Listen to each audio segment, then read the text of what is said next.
What used to be the way of doing business is no longer the way to do business anymore. And I know many of you are probably feeling like, am I the only one feeling this? Is this just my business? Now standing out has actually become the barrier. There are a lot of buyers who've been burned. They've been told they're going to get one thing and haven't received it. The people who are winning right now are not the people who are the loudest. You as the marketer telling me that you can change my life doesn't mean anything to me. People now are not buying promises online, they're buying proof. If you don't stand for anything, no one can stand with you. The market doesn't care how we feel. It's going where it's going to go, and you either adapt or you die. Hello and welcome back to Ambitious. Today, we're talking about something that everyone can feel, everybody's talking about, but also can't quite put their finger on, and oftentimes are not talking about publicly. And that's the fact that the online space of doing business in an online market, whether you're marketing through TikTok, Instagram, YouTube, podcast, it does not matter. What used to be the way of doing business is no longer the way to do online business anymore. We know that things are shifting, whether it's content is changing, marketing is shifting, AI, what does that mean for literally everything and everybody? Sales cycles seem to feel like they are not as short and as quick as they used to be. Offers and what people are desiring are changing. Why does it feel like it's harder to do the same thing that I used to do 2 years ago? And I want to do this episode and this topic today because I have had so many of these conversations behind closed doors. And I know many of you are probably feeling like, am I the only one feeling this? Like, am I the only one who feels like this? Is this just my business? Like, you kind of don't know whether this is a industry thing. Is this a entire business space thing, or is this a me thing? Is this my brand thing? And so today is probably in some respects going to be validating of the fact that this is not a you thing. This is a industry shifting thing.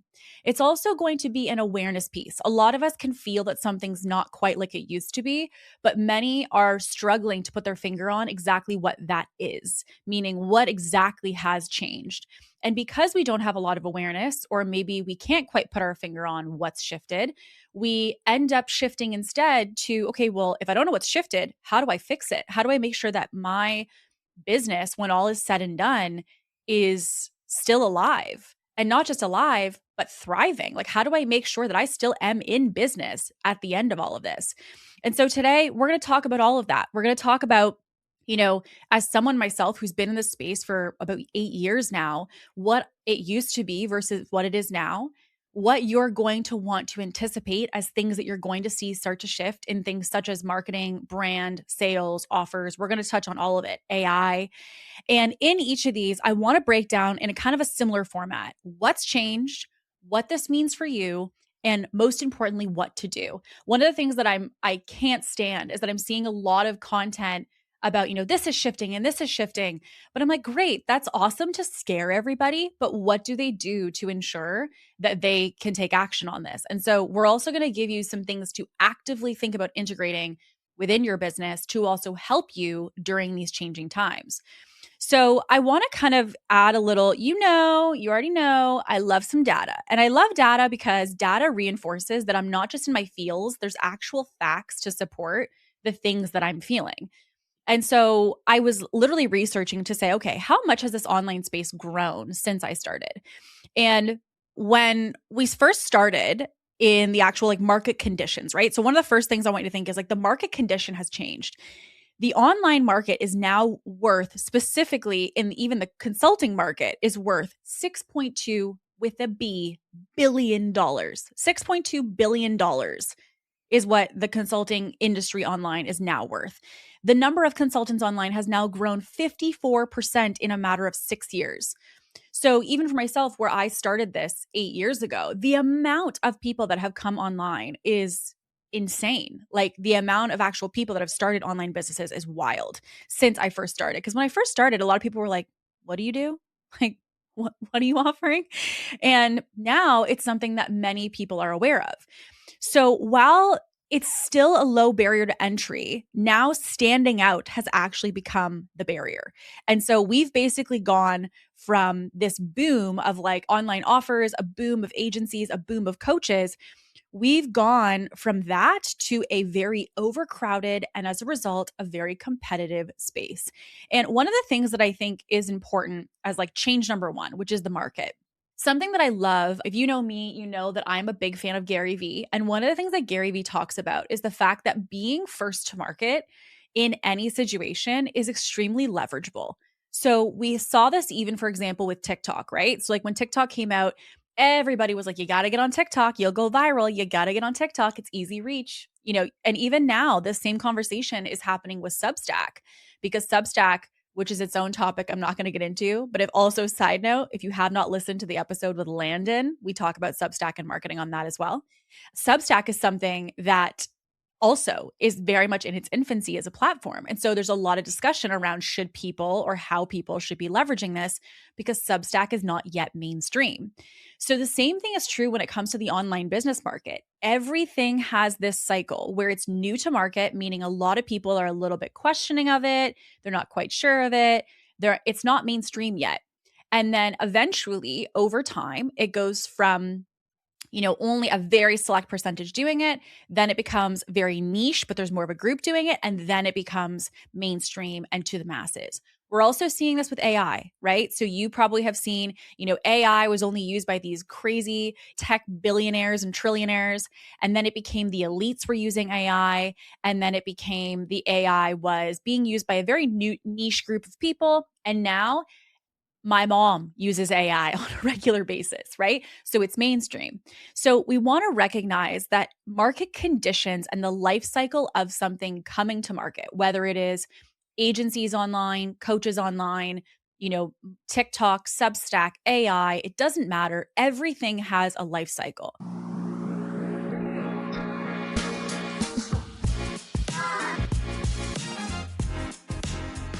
So the first thing you want to acknowledge if you're going to be an online business is that in doing marketing, sales, offers, brand, you kind of have to accept that things do have a life cycle. And it means there are going to be situations where you can be first to market.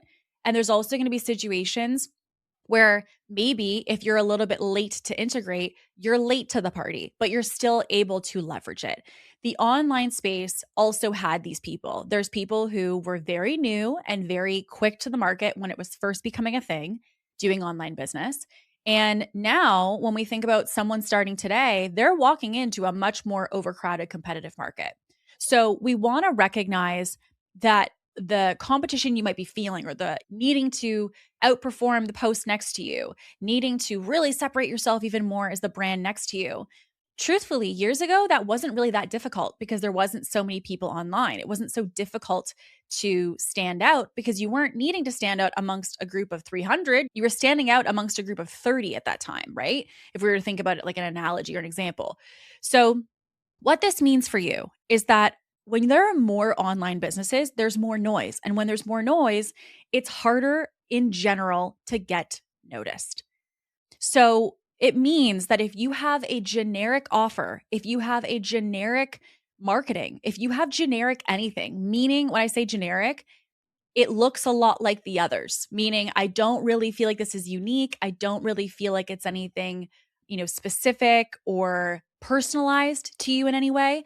And as a result, because there's so many options, people are feeling and buyers are feeling like they've got a lot to choose from, right? So if you don't stand out, if you don't really, we hear these words or this phrase of like creating yourself as a category of one. If you don't create yourself as a category of one, basically what happens is you look just like everybody else. Your offer looks like everyone else.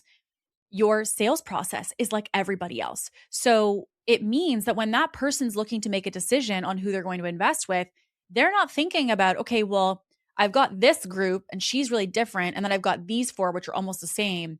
When we feel like you're not a category of one, you get grouped in with everyone else, which means buyers have a very difficult time understanding why, when there's 15 of other people who do what you do, who look like the way you look like in the sense of the approach you take to marketing. The sales process is the same. The price is the same. Why are they going to invest with you?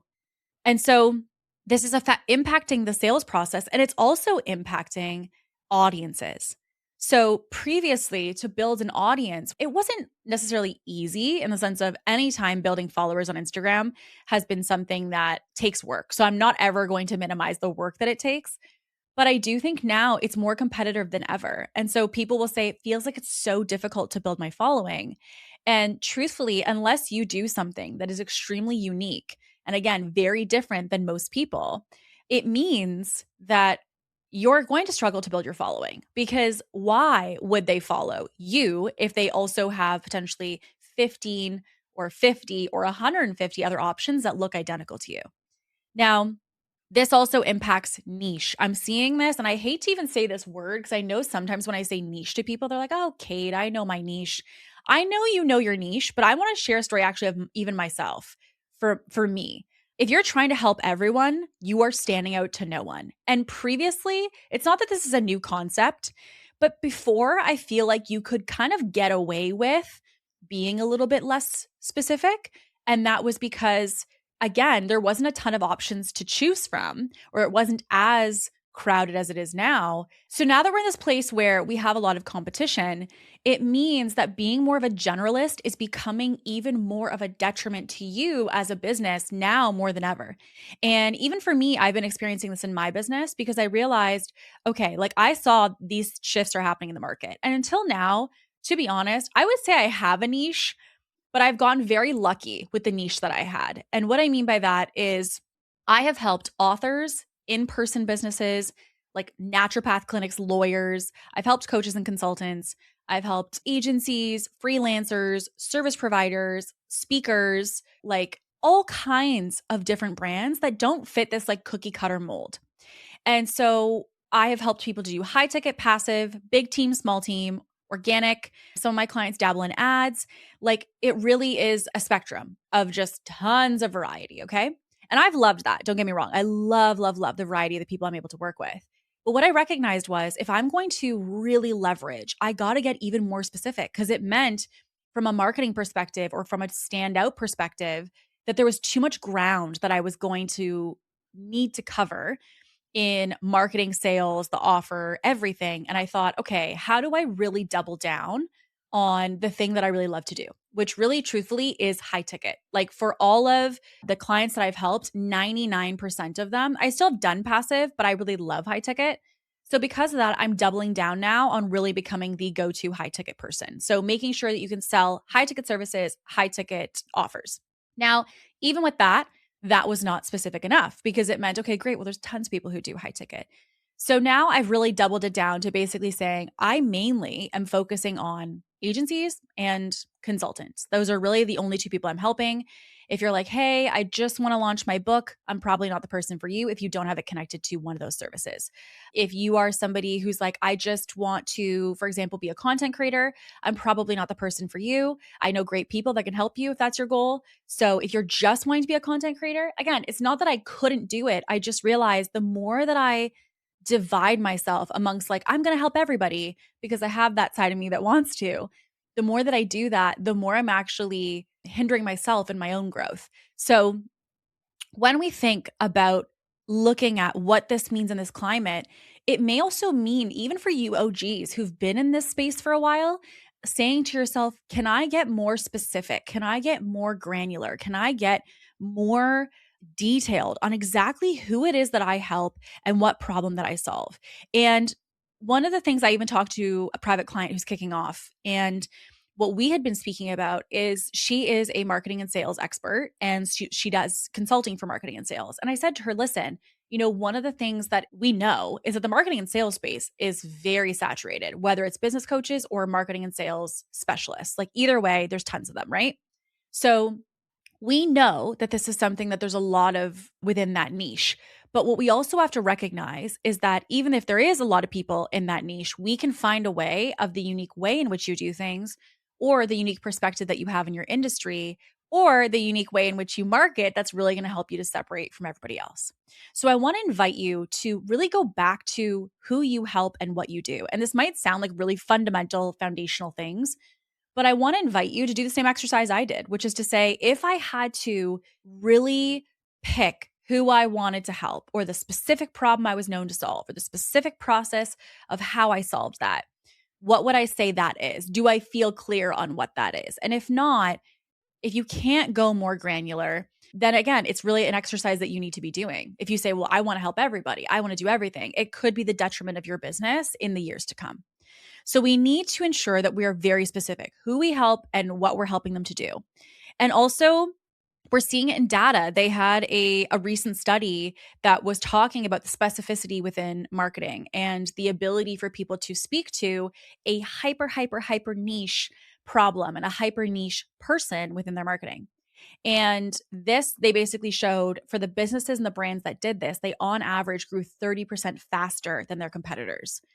So I will say, even in my peer mastermind groups, this is a conversation we're having. People are saying, I used to do business this way. We see where the market's going. People want specialists in what they're investing into. And so they're looking for them. And if they're looking for them, the question for you becomes, does your marketing, your brand, and what you're putting out help people to know that that's you? Okay. So this also means, if I haven't said it out directly, that you can't help everybody. You can't help everybody. And I had someone who was saying to me, Kate, but I want to help everybody. Like I know that I can help lots of people. And I said, listen, I recognize that, but you also want to acknowledge that you can impact people in a multitude of ways. So even for me, I knew that I wanted to help beginners and I wanted to help people who were advanced in business who are scaling. And I had this offer that we previously had, and I don't have it anymore, but we had a previous offer that was called ITI Foundations. And it was basically for people who were looking to launch and to grow or to start an online business. And I loved helping beginners. It wasn't that I didn't love helping beginners, but I knew that even then I needed to niche. And I wanted to go all in on scaling individuals. But the thing that I had to address was the fact that I was like, I'm not going to be able to help beginners. And I don't know how I feel about that. And when I got into it, I realized like even this podcast can help you if you are a beginner to get some of those fundamentals and those foundational pieces established to be able to grow your business.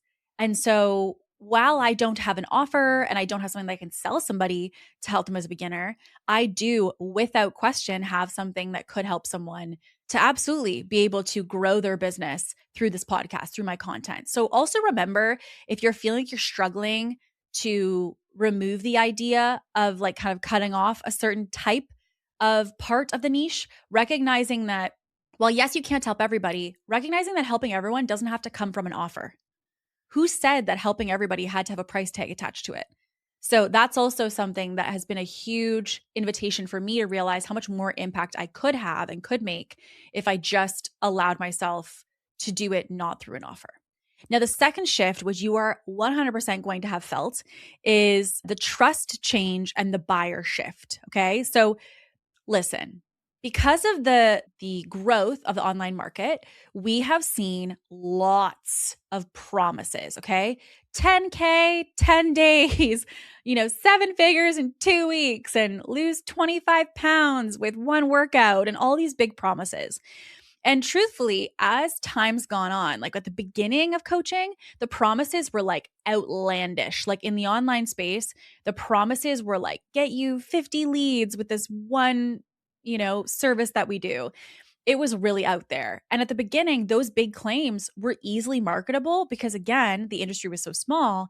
The consumer wasn't seeing those claims everywhere on the internet. They were few and far between. But then what ended up happening was, over time, your consumer, the person who's investing in you, saw those promises one after another all over the internet, right? And so we see the 10K in 10 days, and we see the get this many leads and these huge big promises. So the ideal client has not only been programmed to see this everywhere, which indirectly means it's not as leverageable. It doesn't mean as much because this is considered, oh, I see that everywhere now. It's not that big of a claim because anyone on the internet's saying the same thing. But also with this, there was that impact. So when people, especially post-COVID, there was a huge surge of online businesses.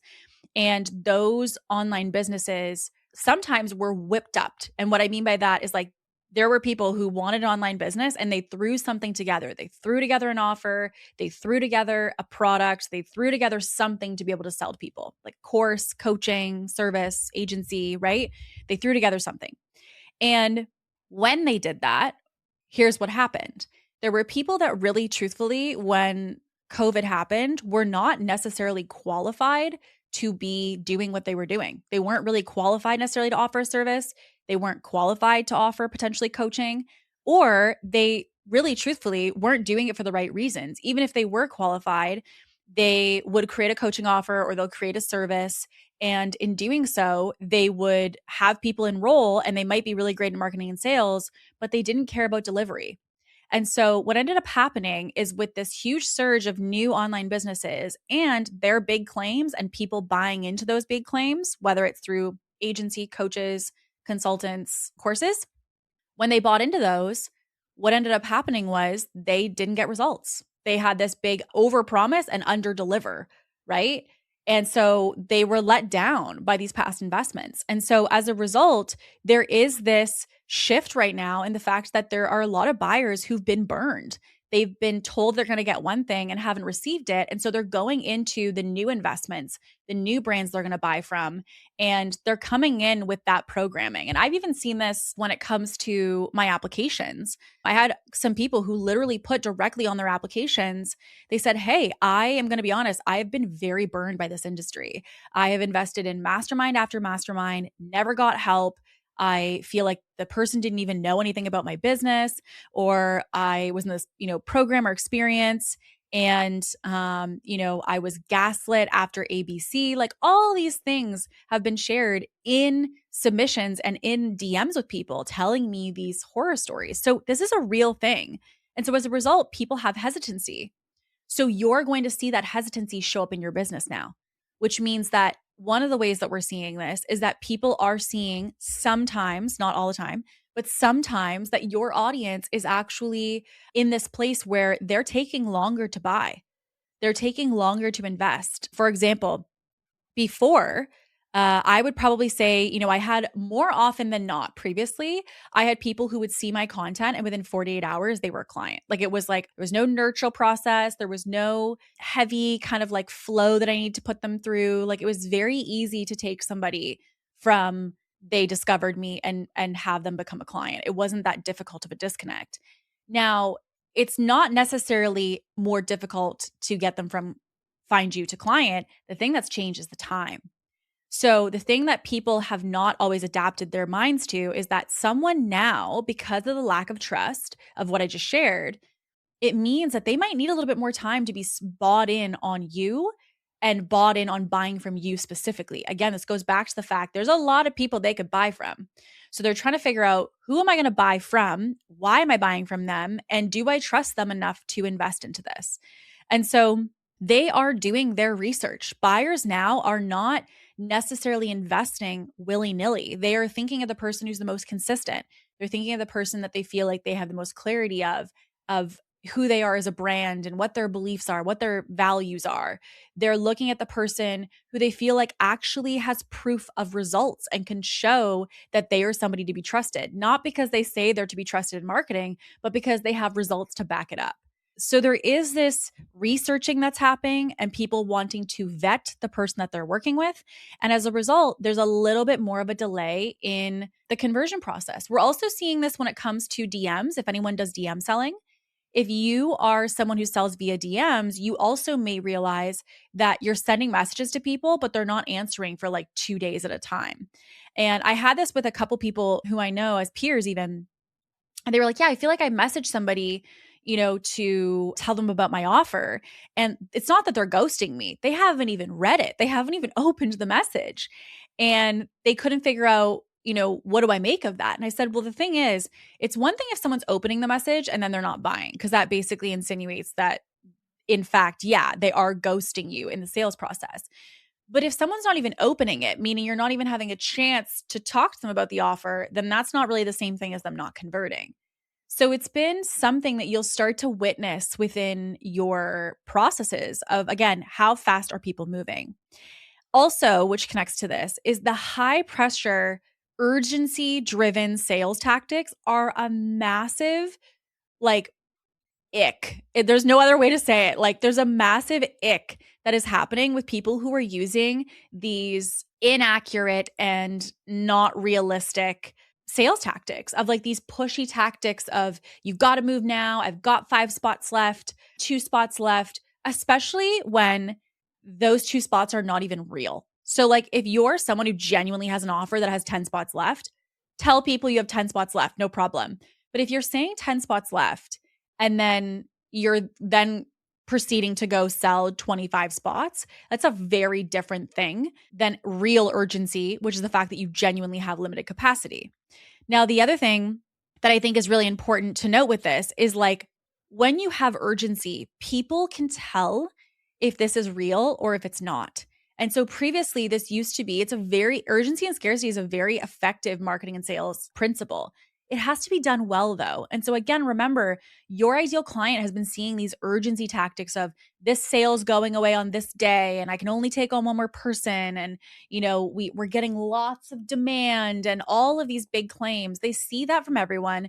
They see it everywhere, and they're getting exhausted of it, and they're calling like bullshit on this. And so it really is an opportunity to say, okay, how do I build trust? How do I be intentional about my sales process and the way that I've designed it to make sure that people have all the ingredients they need to easily buy from me? And if trust, I will tell you, is not built heavily before the sales conversation even happens, it really truthfully means you're probably going to struggle to sell any lead that comes to you. Because what I have seen in some of the businesses that I've been in is they've kept their process and their strategy the same as what used to work in business, and they're expecting it to work today, and it's not going to work. And so what ends up happening is the marketing hasn't done its job. The brand hasn't done its job to get people in that like, no, trust bucket. And as a result, they're coming into the sales process and all of the pressure is on that one conversation. All the pressure is on that DM conversation. All of it's on that sales call. All of it's on that proposal you're sending. And that's because we need way more heavy lifting now in the forward-facing marketing and brand before that sales conversation happens. So that's where marketing content comes in, which we'll get to in a second. Buyers, as a result, are either coming in one of two ways. They're coming in massively undecided. They're coming in curious, which is very frustrating as a business, because you have people who are like, I'm shopping, I'm looking around, I'm seeing, but they're not quite at a place where they're ready to move now.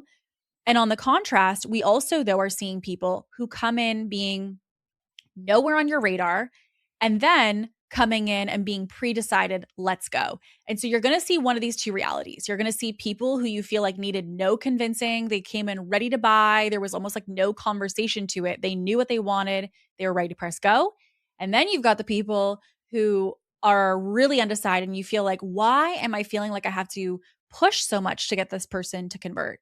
They need more warming. These people who are pre-decided likely have been getting that warming and are coming in ready to move. We want to recognize the trust that we're looking to build is a direct byproduct of how intentional and strategic we have been with our marketing and our brand.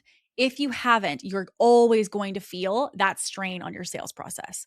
So with that, you also want to recognize with trust, and this is something that I cannot stand, the people who are winning right now are not the people who are the loudest. Okay? So we don't need to be screaming at people on the internet in order for people to trust you.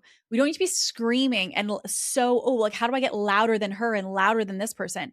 Here's what I will tell you for any of you, especially like introverts, if you're not naturally loud, this is your time to shine, because you do not need to be loud and aggressive within your marketing in order to win. I would actually argue in the coming years, what people are going to want more of is less manipulative, push, yelling at you kind of marketing. And it's not to say as a brand, if you're like loud in general, I'm not saying don't be a loud brand. I'm saying if you're using it as the thing to be the button as to why people buy, that is the thing that's not going to work anymore. Because what people see when they see someone who is yelling and pushing and, kind of just like trying to be in your face, what they see truthfully is they see somebody who is trying to market to them. They don't see real. They don't see authentic. They don't see actual connection, actual value. They see someone who's trying to say and do whatever they can to get someone to invest money with them. And as a result, it kills trust. Now, on the contrast, the people who are genuinely in it for their community, the people who are genuinely in it for their audience, they're the people that are actually going to win because their audience trusts them. They recognize that this person's not trying to sell them every moment. They're there to help them. They're there to add value. They're there to answer questions. They're there to get engaged. Like, they're in it with their audience. Their heart is in the right place with their brand, and you can tell from everything that they touch. So it was interesting because the other day I had a private client kickoff, and we did competitive analysis. We were going through and we were talking about, some of the different people in, the space, and specifically in her space. And it was interesting because one of the people that she had mentioned to me, I have definitely consumed quite a bit of, in the sense of like know them in the online space.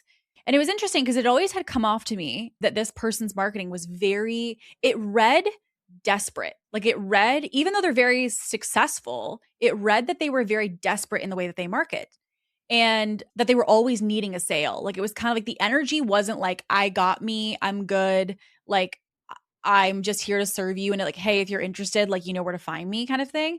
It wasn't casual. It was like, you need to do this now, and like, this is why. And it was like very in your face and very loud and very intense. And so anyway, unprompted, this client says, yeah, like so and so is technically in this market too. And I'm going to be honest, I don't want to be anything like them because their stuff seems really desperate. And I was like, interesting. Why do you say that? And they're like, well, because it just seems like, why, if you're so confident in what you offer and who you are and your values and your results, do you need to be so pushy about them? And like, this person as a brand who's saying this is not someone who's like a calm little mouse brand. Like, they are a bold personality. They also too like have very high energy on the internet. It has nothing to do about the brand tone or the brand voice. It's about the delivery. And they said this person, you can tell, is like slimy salesman meets marketing. And it was interesting because both of us read the same thing, even though neither of us have talked to each other about this one topic. And so it was very interesting to realize that the person who's like in your face, selling to you, trying to manipulate you, and kind of truthfully not even trying to hide it, is actually giving most people a turnoff now, more than it is like, ooh, yeah, tell me about this offer. This big promise seems exciting. Now it's kind of like, why does this seem off to me? People are smarter. People are more aware about what's going on online. They're more aware of marketing. They're more aware of sales, which means that it's going to mean that those people that really truthfully should be trusted are probably going to be the ones that shine in this market. So what can you do to build more trust and to build more connection with the people in your world? You want to ask yourself, does my sales process feel like a conversation? Does it feel like value, or does it feel like a pitch? And this is something that I will say, I think for myself has been a really key element of why I've always been able to sell the prices I have, why I've always been able to sell with ease. And that's because I really want to go into every conversation adding value.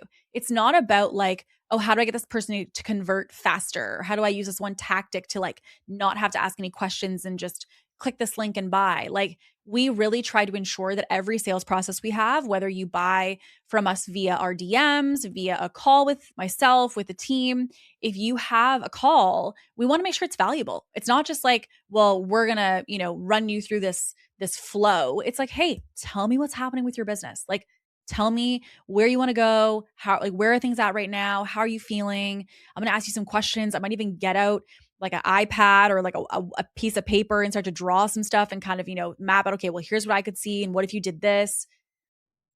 Right? Like, we're just wanting to add value. And that aspect of transferring value in the sales process and allowing people to let their nervous system chill out so they can actually be in a conversation of exchanging what they're navigating, how we can help, is part of why I think we have the sales we do. We don't look to use these fake tactics to move people. And that's because, I'm going to be honest, if I say it bluntly, my consumer is really smart. And I would not want to insult her to assume that she doesn't know what's going on. Okay. The reality is I have an offer. The reality is she has a problem.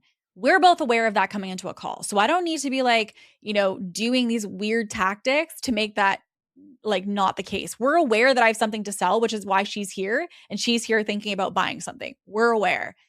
The basis of that, though, is to say, hey, I acknowledge at the beginning. I will absolutely go into everything about our offer. You came here with a problem and I want to help you to solve that. If I'm a good fit for you, awesome. We'll go into coaching.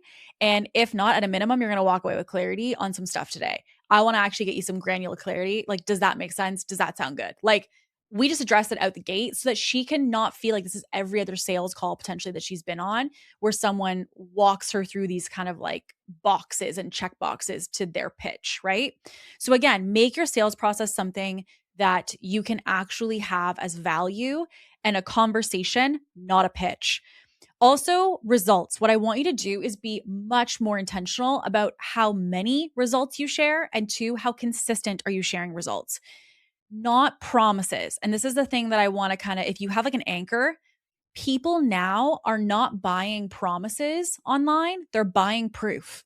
And this is also for any of you businesses that have a lot of things that you've generated for clients, but you've never actually compiled those into proof. Let this be your invitation to do so. One of the things that I'm doing with almost every single one of my clients is I am saying, hey, where's the proof? We need social proof in marketing. We need social proof on the website, maybe even a full-blown social proof page on your website. We want social proof potentially in your highlights. We want social proof in this email sequence. We need the proof.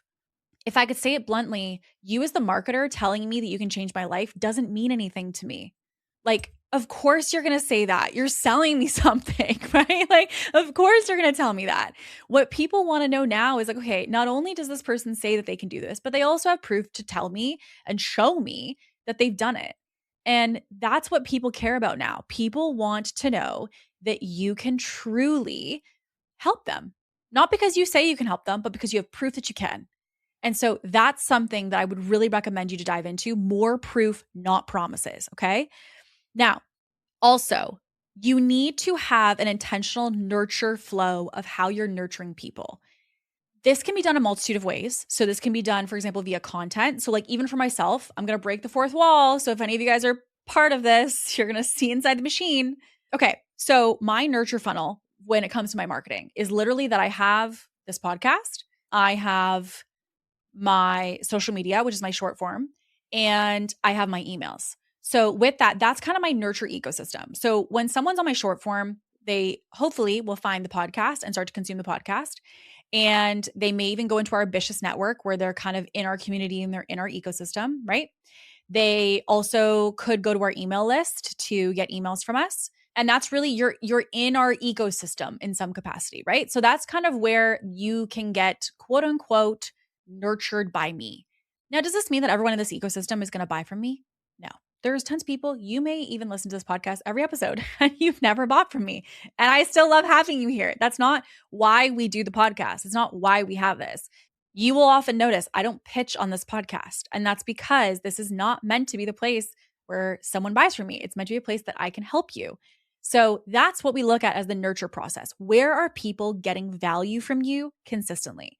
And for us, it's short form, email, podcast, ambitious network. Those are the places. And we're adding a new channel soon to our ecosystem, which I can't share yet, but we are adding that soon, which I think you're going to, if you guys love strategy, you're going to love because it's basically my strategy brain on steroids, even more than I could here because I can't draw and show you models and stuff here, but I will be doing that soon. So I'm excited to share that. But with this, you want to look at the nurture system you've developed. So like for some of our clients, it's not social and it's, having, for example, people come into, I have one client who's on Substack. We use Substack to a quiz to an email funnel. And that's basically her nurture sequence of getting people from consuming her free stuff into her ecosystem. So again, the ecosystem is just, you all have a brand ecosystem. You have something right now that are ingredients in your world that maybe they're disjointed, but they could become an ecosystem.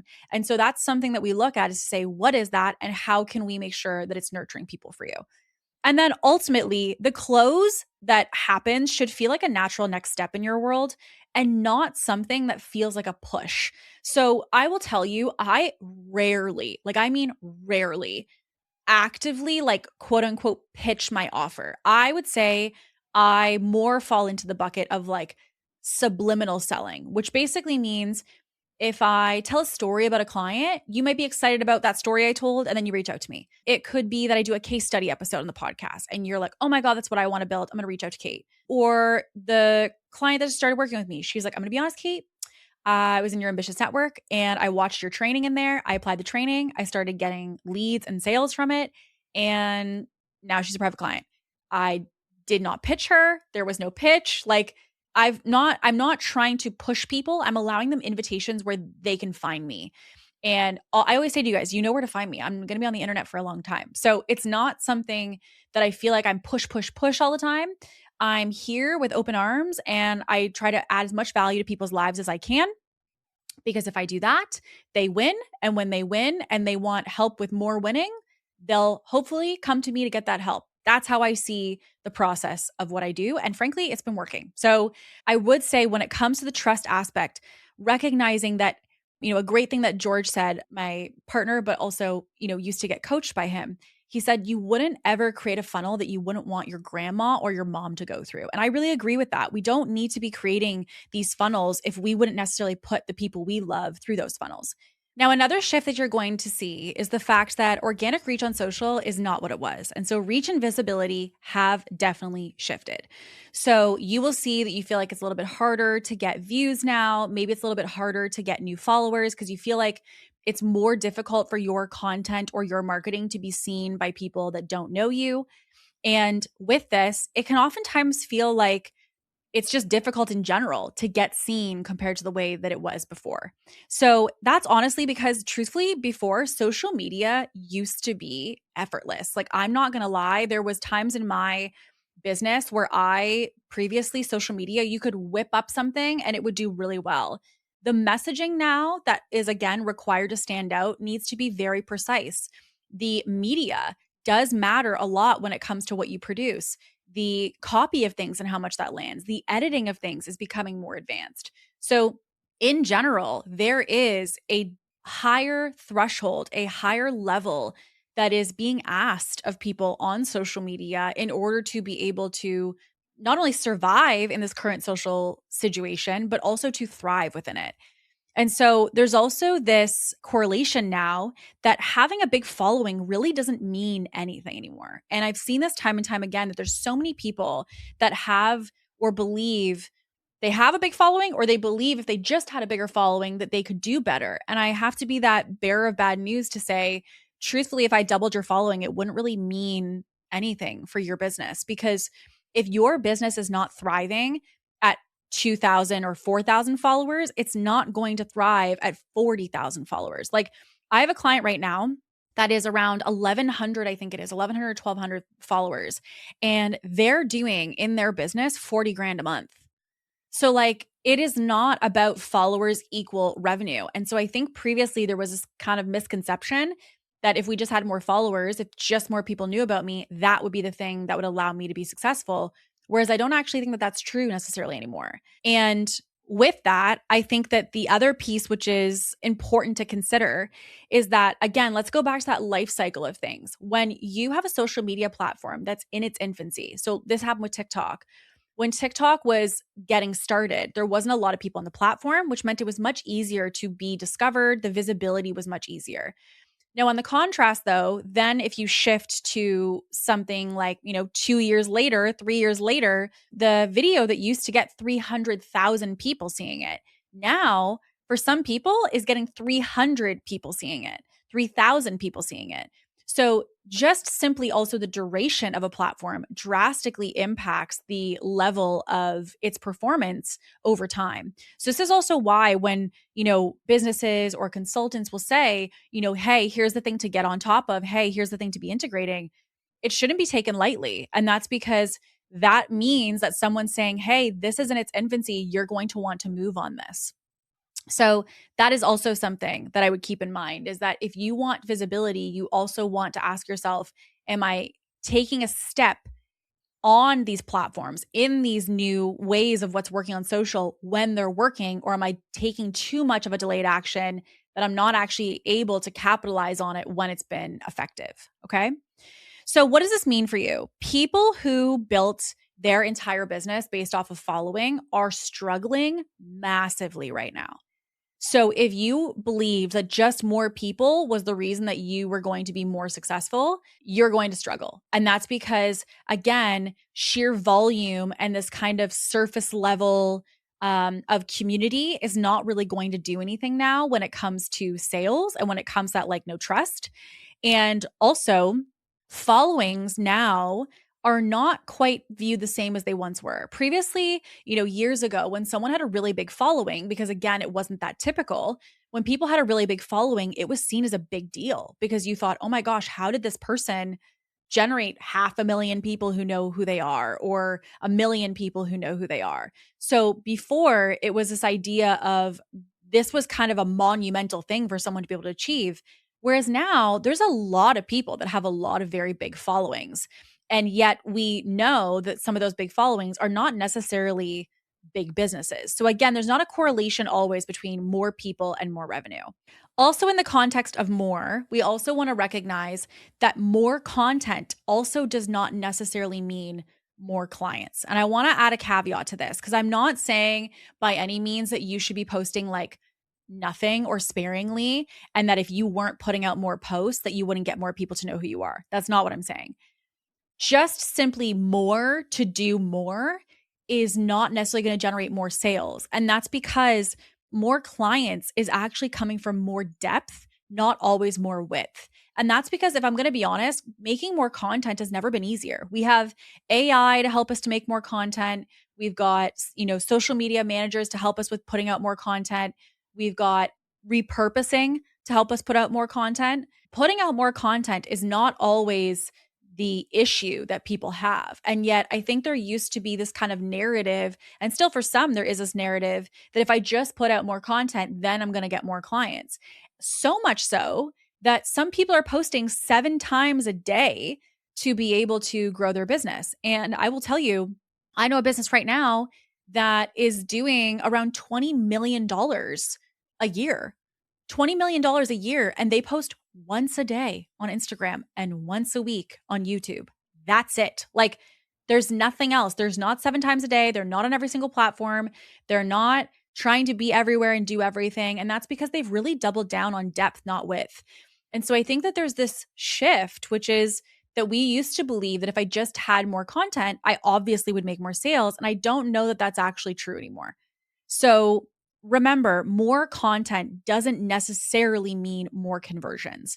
With that, also recognizing the type of content. So value has changed big time. I definitely used to be more in the teacher bucket or like the educator bucket. I definitely feel like that's my natural go-to. I love to educate. I love to teach.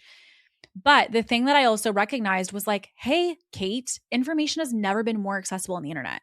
So we're seeing this divide. There are people who, when they only did education, which was me, if you only did education, what that meant was that you now, because of the rise of AI, have to lean into personal brand. And we're going to get to brand right after this. So I'm going to do a little deep dive on that. But personal brand is a non-negotiable. Now, I want to be really clear because I had to clear this up with someone like probably 2 weeks ago. I was onboarding a new client and they were like, oh, well, I don't really want to share my whole life online. And I was like, okay. And they're like, do I have to do that? I'm like, no, you don't have to share all your deepest, darkest secrets online. You need to be sharing your beliefs, your values, your perspectives, your unique pieces about you, your individual personal values. You don't need to be doing day in the life. You don't have to show your kids online. You don't need to be showing you stretching, getting out of bed in the morning. You don't need to show you in your pajamas. You don't need to do that in order to build personal brand. Personal brand is not a byproduct of showing your day-to-day of your personal life. It's showing you and who you are as a person in what your offer is, not necessarily all the ins and outs of the day in the life. So I don't want you to feel like you need to be an influencer or a vlogger or something along that line in order to be able to have personal brand. But it is important because if you are an educator, what's happened is so much information's become available that if you do not lean into personal brand, your value used to be information. And over time, that is depleting because there's not an understanding of, okay, great, she's teaching me info, but why do I want to learn the info from her? That's the thing that is still a question that's open if you don't have good personal brand.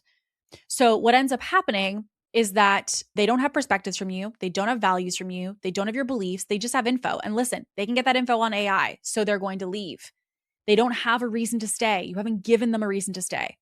Now, on the contrast, we also have the personal brand person who has been doing the day in the life and the behind the scenes and who they are and showing their life and all these pieces.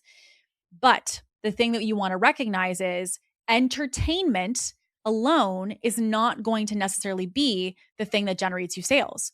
So while it might be, okay, yeah, people want personal brand, I'm going to lean into making more personal brand content, which is great.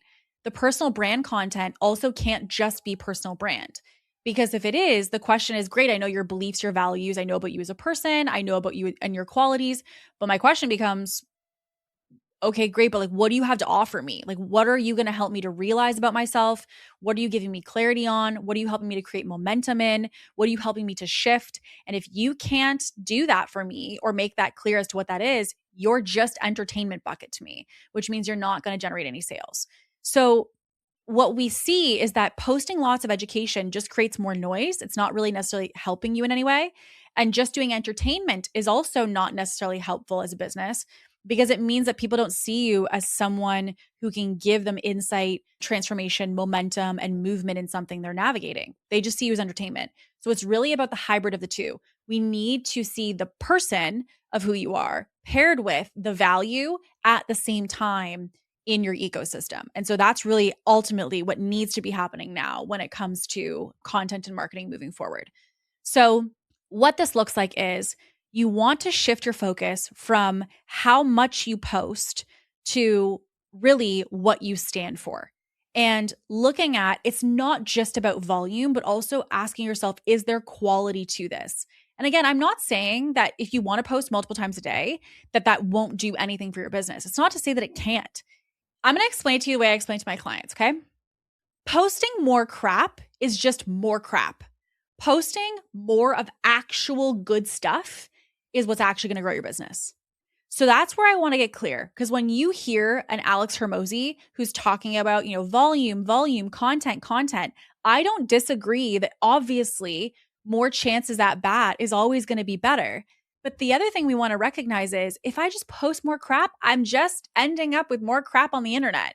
So if you are someone who wants to dial up volume, make sure that you're at and you're ready to do that. You're at a place where that makes sense, meaning that you can also maintain decent quality while increasing volume. Otherwise, it just looks like you're spraying crap on the internet and nobody wants to consume that, especially when they can scroll and have somebody else who actually cares about quality of message, quality of copy, quality of media, etc.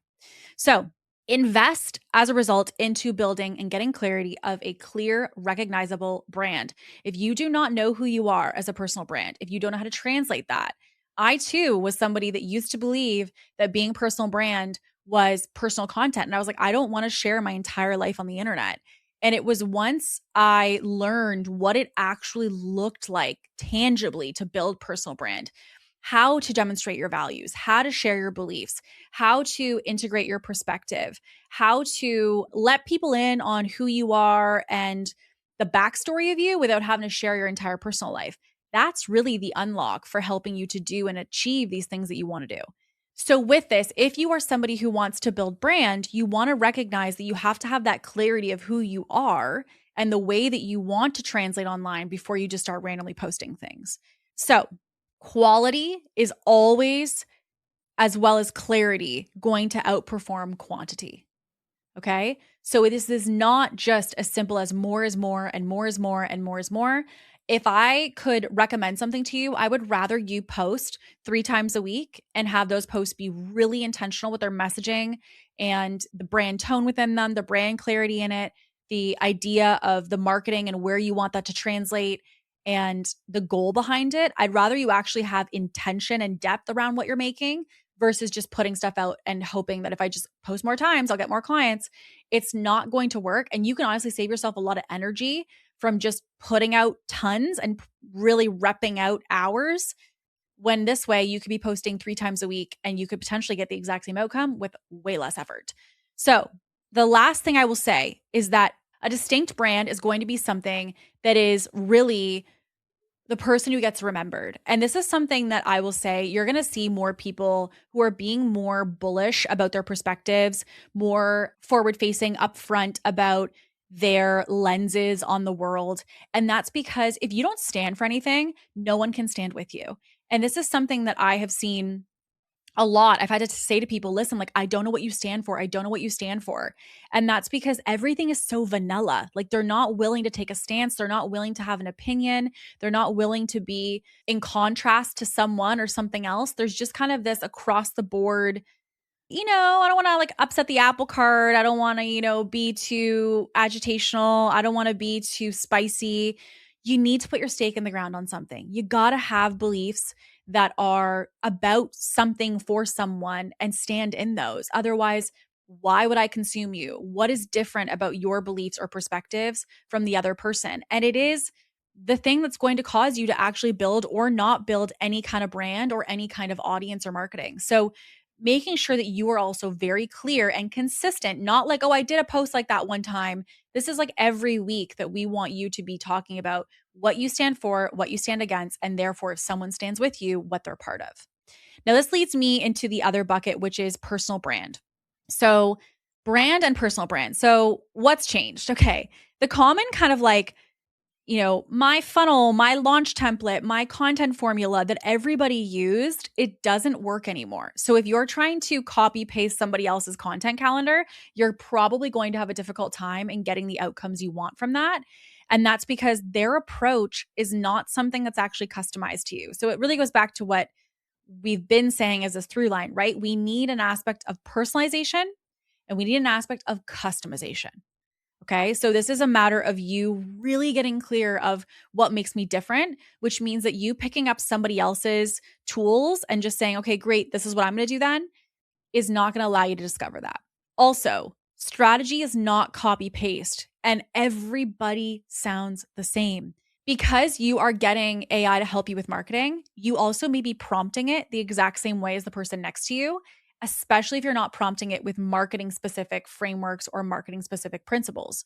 So, what ends up happening is that you will sound like everybody else because you're using a copy paste aspect to it. You're using copy paste hooks, copy paste.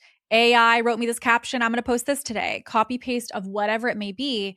And that's also part of why it may not be working because, again, it sounds like everybody else. So, in this next wave, personal brand can't be a copy paste of somebody else or something that someone else is doing. We've also shifted away from an information economy to a brand economy. So, this is why, we're seeing a change in courses, we're seeing a change in just information. It's all now about the perspective of the person, not just them being the person who can relay information. And before, when you used to win in marketing or as a brand, it was all about knowing something. Like if you really knew something as a topic, you were the go-to on marketing, the go-to on sales, the go-to on SEO or design. That meant that you were like the trusted person. You were the go-to expert on this topic. And now it's about owning something. It's about owning a category, owning a perspective, owning a point of view, and not necessarily being known for information, but being known for insights. That's how I phrase it to clients. We are in a current economy of insights over information, insights over information.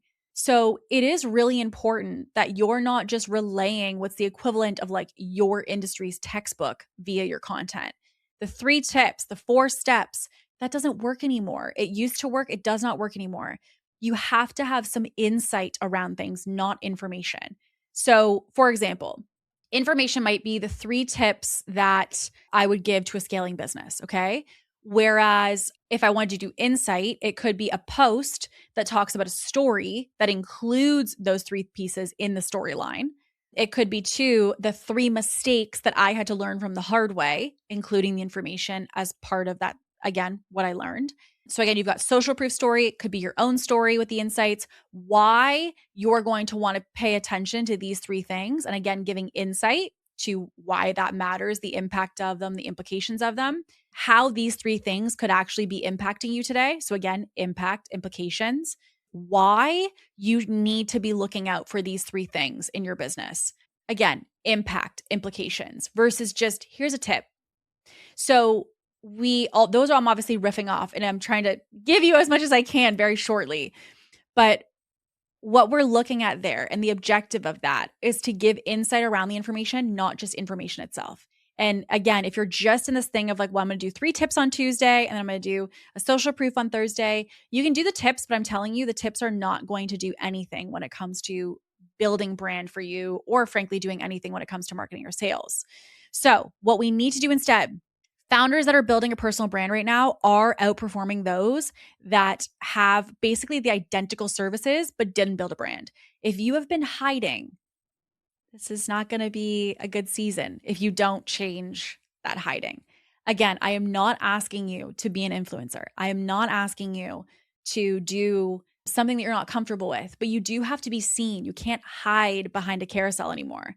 And I'm going to be honest, and I'm going to throw myself in the stake here. I too am in this shift right now with my own marketing. I've had many years where I did a lot of mass produced content. So basically what I mean by that is I would have like 2 weeks at a time and I would make content for 2 weeks at a time. And so as a result, it would like be pre-created and I wouldn't really have to worry about it. It would be like pictures, carousels, designs. I wouldn't be overly stressed about it. But the number one thing that people want now is they want the person. They want to be able to see the person, connect with the person. And that's something that I know and I can see within the market, which is why we are making the shifts that we're making. I'm like, hey, great, Kate, you had that season. That's awesome, but that's not going to work anymore. And so you have 2 choices. You can put your stake in the ground and be like, well, I don't want to film more content and I don't want to post, this kind of content or whatever it might be. But at the end of the day, that's where the market's going. So you either pivot or you die. That's really what it comes to in business. It's not emotional. The market doesn't care how we feel. It's going where it's going to go and you either adapt or you die. And so that is my perspective when it comes to my business, which meant back to the drawing board when it comes to content, back to the drawing board when it comes to what we produce and how we can show up in a certain way and what we should be making. This is something that, it's not a negotiable thing. It's a requirement. And so even myself, I'm adjusting too. I'm not just recommending this to you. This is also something that I'm doing. And, even the perfect brand is not the thing that's going to separate you. I would actually say I'm really interested to see, I'm kind of early in this part of my assessment, but I wonder sometimes if the perfect aesthetic is actually going to go away in the sense of that people won't want it.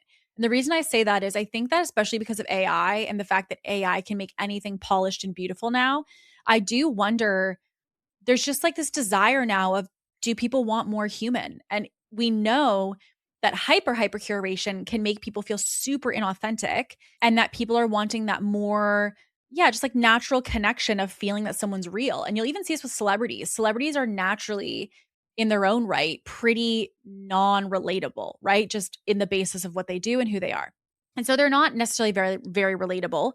But with that, we're seeing even them, they're doing get readies with me. They're doing a video in their car. They're trying to almost in some respect hide their lifestyles because they recognize to the masses in this current, state of things, it's not relatable. It's not authentic. And the audience doesn't love the flashiness all of the time. So it's been really interesting to see how the curation is almost not desired by consumers anymore. They want human, they want real. And especially in a day and age where the non-real is being, done in volume now, it's really causing this need for people to say, okay, but where's the authentic? Where's the human part of all of this? So what do? We need to develop our own point of view, not a better funnel. Okay. So you need to develop your own perspective. You need to invest as much as you can into building your personal brand. I want to say this in 2 ways. If you are someone who has a personal brand, take it more seriously.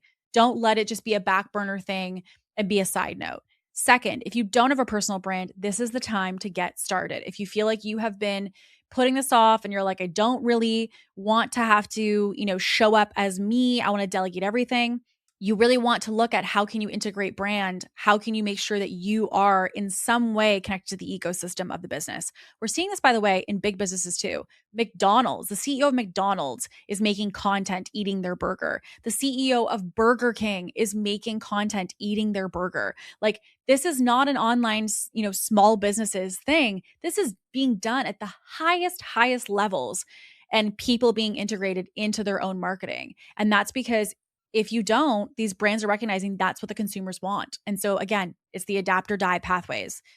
You also want to create frameworks that are distinctively yours. So something that is really important when it comes to, again, the information versus brand economy, if you're one of those people who loves information, take your information and put it into a framework. Make sure it's something that people know is yours. Like, I have this framework that I've been using for years. It's called the 4S framework. If you guys have coached with me, you know what I'm talking about. The 4S framework is a messaging framework that I have used for years in the business. And it's interesting because I have had people who have learned this and, bless their heart, have taken it and decided to disperse it to other people. And in doing so, I have had people come back and say, hey, Kate, so-and-so's got this framework in their program, or so-and-so's teaching X. And it's been interesting because it made me realize, on one hand, obviously it's frustrating for people to sell your framework, but on the flip side, what I actually cared about is I said, wow, that's great that this person recognizes this framework so distinctly to be connected to me that these people are coming back and telling me this. And so that's the real win of that situation, right? Is to say, okay, great. How do I create frameworks? Or for you, how do you create frameworks that allow someone to see that and go, oh, I know that's Sarah's, or oh, I know that's Hannah's. And that's because they see it directly connected to you. So I want to kind of just open that up to say, is there a way that you can take the information that you love and actually start to connect this to frameworks specifically? Now, with that, the last piece I want to ask you is, what is something that you own or you dominate in your space? A perspective, a category, a voice, an opinion. What is something that you're like, oh, this is my thing? The thing that I will say that I love in my business is high ticket, and I love data, and I love strategy. Those, like, strategy, data, high ticket, are like my bread and butter. I'm not usually the coach that you go to if you want to learn your human design. I'm not usually the coach that you go to if, you're somebody who wants to get into the depths of your subconscious, right? Like, I have coaches I can recommend for that who are incredible at what they do, but it's not the core of what I am. And I don't try to be those things. And that's because you don't need to be something outside of that to help. Again, that's you trying to help way more people, which is where we started, making sure that you actually have a niche and you're specific of who you're helping. So I'm going to be honest, we have a part 2 to today's episode. We are going to be diving into premium buyers, what has changed with them, what you need to know to get those premium buyers, and what you need to do to ensure that you're attracting them. We're going to talk about the ever so loved topic of AI. Again, what is happening with AI right now, what you want to be considerate of how fast it's changing, what it will impact in your business depending on the kind of business. I'm going to break down 2 things: what AI is looking like inside of coaching businesses right now. And I'm also going to break down how I'm using it inside of agencies. And again, what I recommend that you start to integrate right away. And also keeping in mind, as a result of AI, how clients are actually finding you today and what you need to know when it comes to online presence, how you're being discovered, and also how to put intentional pieces in place to allow yourself the highest chance of being discovered on social and on the internet today if you want to win, and much, much more. So with that, this had to be a 2-parter because I have so many things to share when it comes to what is changing about the online space. So in a part 2, we're going to expand on those topics and much more. So with that being said, I will see you on the next episode, which will be part 2 of things that are changing in the online space. And, before recording that, if you are somebody that has a question about the online space, if you are somebody who feels like, I feel like this is changing, is that just me? As always, feel free to slide into my DMs, ask away. If you're like, oh my gosh, this validated this thing that I was feeling and I was feeling this too. Whatever that little aha moment or question might be, feel free to always message me if you have anything that you want to share or ask. So with that being said, we'll see you on next week's episode. And as always, stay ambitious.